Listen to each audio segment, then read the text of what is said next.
if we are so safe and we haven't shown the likelihood that seeing a physio first is more dangerous to the public, then why are we not viewed? And you touched on it earlier. You know, it's a societal preconceived notion just from decades and decades of behavior from our parents and grandparents, perhaps, that you just see a doctor whenever you're having any kind of a health issue, and Yeah. MSK would fall into that group.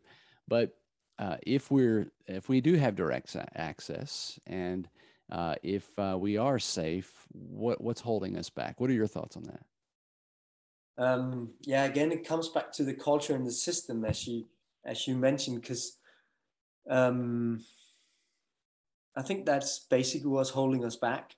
Yeah. And I think they're doing a trial in the one of the more populated areas in Denmark, where they're trying to look at some of the things that Bornhof looked at, where they have a more direct access, and where they would. And I'm not sure what that's shown, because it's not done yet. Sure. I don't think it's because we think we can't do it. I think we had some confidence, and I think our level of competency is okay to do it. Right. So maybe we also like kind of a bit stuck on your cultural thing as well. Yeah, I think Yeah. so. Yeah, But certainly. how is the individual physiotherapist going to change that when there's such a large culture? Mm-hmm. And yeah, I think that's difficult, Jason. Yeah. And we've touched it in our small group. I think it was Tuesday this week, that maybe we could change that culture if we could kind of show to the GPs and the people in charge of our health system in Denmark that we actually took the extra education, the advanced practice, as you're telling us, and maybe like had some rotations within the doctor's clinic, so they can see if we could work, or if we couldn't work in there.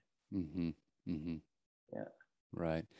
And perhaps we use some of these experiences and testimonials from patients who did come directly to physio, or maybe even those who went on to GPs and they got in that rabbit or that hamster wheel of seeing the physician, getting some sick leave and some medication and some reassurance, but their symptoms persisted, and they went back and got some more of that and reassurance, but their symptoms persisted. And then once they came to physio, there was a fairly abrupt, dramatic improvement, perhaps a derangement out there that might rapidly respond, and use that to show, look, here's where they were when they were doing conventional medical care, and here's what happened once physio was introduced. So from both sides, showing the safety on the direct to physio type of testimonial type of example, and then from the other side where they did go to medical first. Yeah. I think you could. That might work, but then again, your country, Jason, it might be more liberal than ours. Yeah. So I think what we're mainly struggling with is a cultural thing within the healthcare system, which then again has a cultural effect on how people utilize us. Yeah. Yeah. Yep. There's certainly going to be differences from one region of the world to another. But it does sound like Lena's thoughts were, Dr. Bornhoff's thoughts were, that this is fairly consistent globally, that most people see a doctor first. Yeah. Yeah. No matter where you go.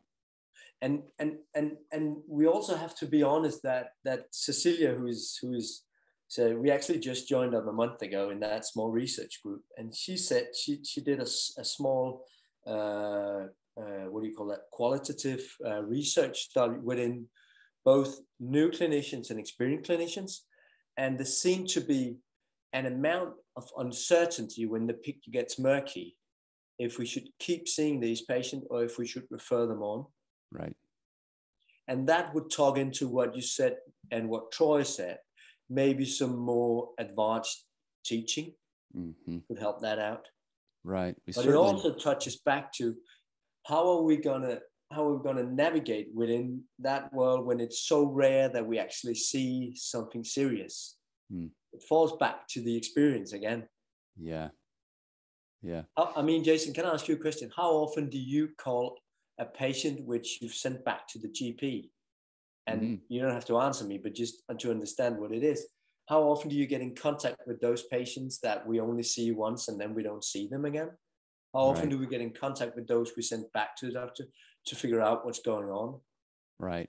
And it probably depends on the volume of each clinician to what degree they can fit that type of callback and touching back with a patient. I would say that there's plenty of physicians out there who do see a larger number of those patients that do have something sinister. And whether that patient, for whatever reason, fell off of their books, I wonder to what degree are their medical assistants or their support staff, the nurses, or even the physician themselves, how often are they reaching out and saying, hey, Mrs. Williams, where are you? We lost touch. We want to make sure that you're okay. And I think that maybe there's improvements, whether they see a physician or a physio, but you're right. That would be fairly important. Yeah, I think that would be important to get the feedback, to get the experience. Yeah. Hear the entire episode for free on iTunes, Spotify, other favorite podcast players, or go to mechanicalcareforum.com.